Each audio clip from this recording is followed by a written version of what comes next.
E em estúdio nesta edição está Pedro Gonçalves, economista e convidado habitual da edição do Meio-Dia. Olá Pedro, boa tarde. Olá, Marta, boa tarde. José Sócrates e também outros membros do governo têm-se desdobrado em tentativas de acalmar os mercados. É certo que eles têm estado os juros da dívida mais calmos nas últimas semanas, mas esta poderá ser uma acalmia temporária. É uma acalmia provocada pelo Banco Central Europeu. O Banco Central Europeu nas últimas 2 semanas tem estado a comprar fortemente a dívida pública portuguesa e espanhola, e essa intervenção do Banco Central Europeu é que provocou a descida de taxas, não é o mercado.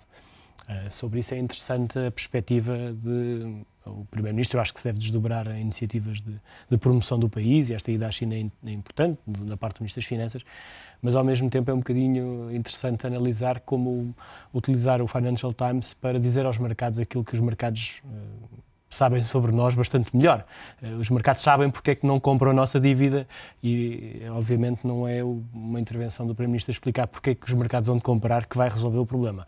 Neste momento, eu acho que é importante passar uma mensagem que é: o mercado de dívida pública não é um mercado de ações.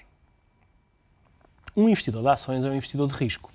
Os típicos investidores de dívida pública são investidores muito conservadores. São o quê? São fundos de pensões, são fundos soberanos, são investidores que não querem, de modo técnico, volatilidade. Querem que os seus ativos paguem de uma forma constante, regular, o juro que lhe está prometido, e não querem grandes volatilidades. Isto pelo facto das emissões de dívida serem a longo prazo, a maioria? Porque as emissões são a longo prazo e porque são dívida, tipicamente o mercado de dívida pública, se não olhar para Portugal ou para a Espanha, os mercados de dívida pública alemã, os mercados de dívida pública e dos países que estão bem, são dívidas muito estáveis, com poucas flutuações de preço. A dívida não varia de 4% de um ano e meio para 7% agora, em mercados normais.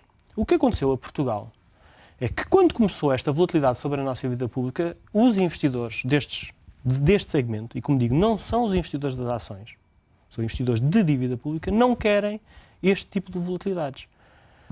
E Portugal representa para este tipo de investidores uma cota-parte muito pequena. Representa 1%, 2% no máximo dos seus portfólios.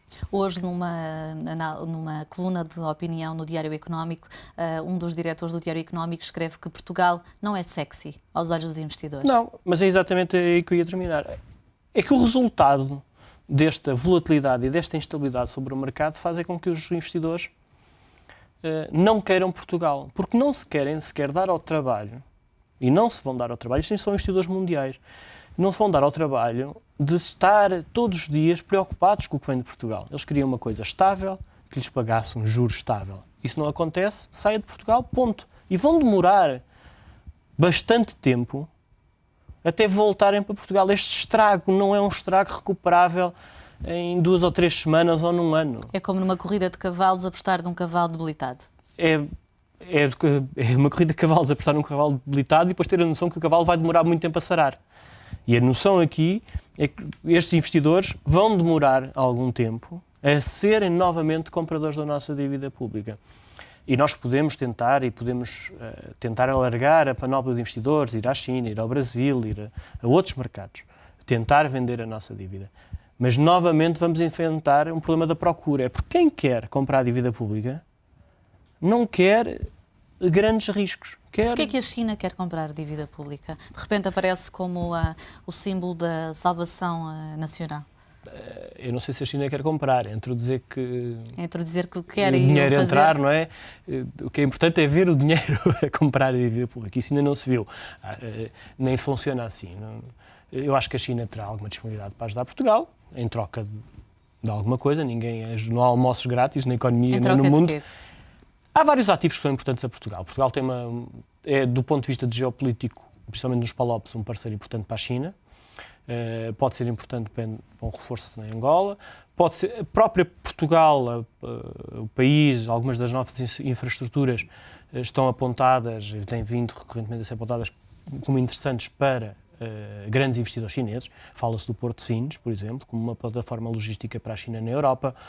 Portanto, nós temos alguma moeda de troca para a compra de dívida e temos podemos negociar com os chineses. Vamos negociar com os chineses ou com quem quer que seja, sempre em uma posição muito debilitada. Isso também se refletiu hoje numa peça que vocês mostraram, na EDP. Não é fácil, no atual contexto, vender ativos portugueses lá fora, principalmente em boas condições, ou com o valor que nós achamos que esses ativos têm, porque os investidores não acham Portugal sexy, como disse, e quando não acham sexy, cobram mais caro.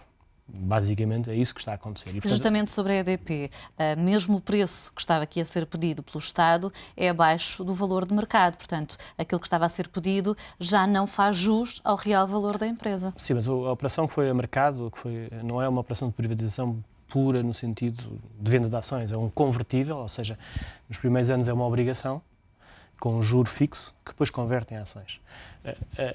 Tem sido um dos instrumentos usados para privatizar parte de algumas empresas públicas, nomeadamente a EDP no passado, mas não é uma privatização pura. Portanto, o investidor olha para um misto.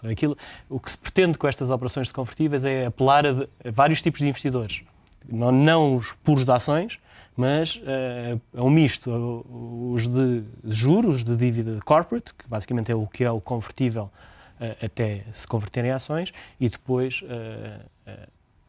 da conversão então aos investidores acionistas. Portanto, o que se pretende com o instrumento é ter aqui um híbrido que permita apelar a mais investidores. E as condições globais desta estrutura... ter uma carteira diversificada de investidores? Não, é uma forma, eu acho que é uma forma inteligente.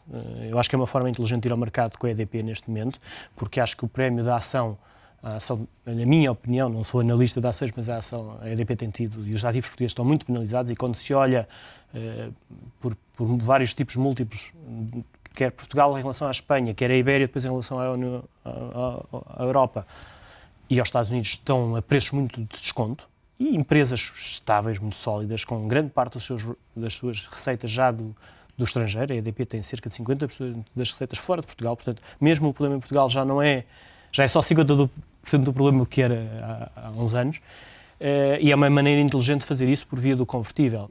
Acha que as condições foram demasiado ambiciosas e o mercado exigia mais. Mas nós também não estamos ainda numa situação de precisar de vender a qualquer preço e, portanto, eu penso que a própria parte pública, enquanto acionista, sondou o mercado, viu as condições e vai ajustar o seu processo. Portanto, do ponto de vista das privatizações, Portugal ainda não está desesperado a vender se nós quisermos vender EDP, vendemos. O nosso problema não é vender EDP. Se nós quisermos vender EDP, há compradores sempre para a EDP.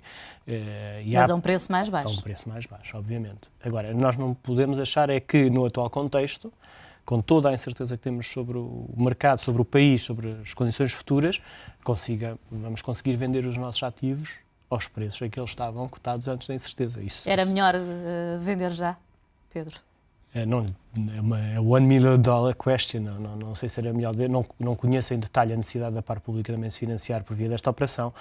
Eu penso que se nós fizermos bem o nosso trabalho de casa, se consolidarmos a nossa despesa, se trabalharmos bem no sentido de recuperar alguma da nossa credibilidade, no futuro conseguiremos vender os nossos ativos de uma forma financeiramente mais vantajosa. Mais apelativa.